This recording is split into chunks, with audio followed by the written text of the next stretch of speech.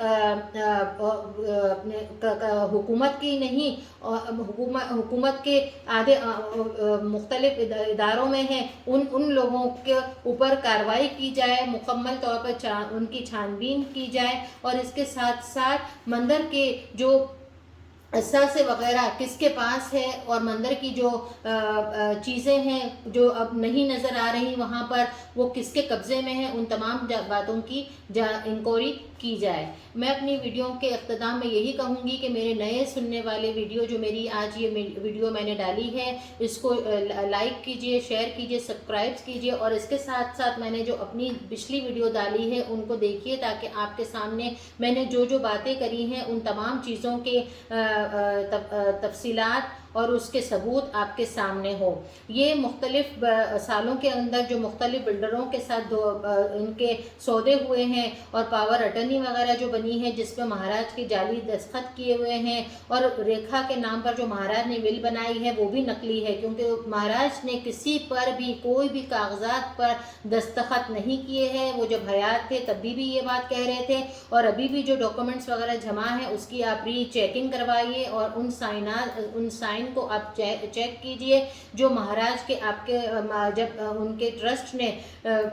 Madrasi trust نے جو letter issue کیے تھے ان پر جو دستخط ہے، اور ابھی کے جو موجودہ کاغذات ہے جو روبینہ دورانی کے ٹائم میں بنے ہیں، ان تمام کاغذات کی چھان بین کروائیے. تو آپ کے سامنے سارے مسئلے خود ہی کھل کر سامنے آ جائیں گے کہ کیا صحیح ہے اور کیا غلط ہے، اور کیا چیز ابھی جو بتا رہے ہیں اس میں جھوٹ کتنا ہے اور سچ کتنا ہے.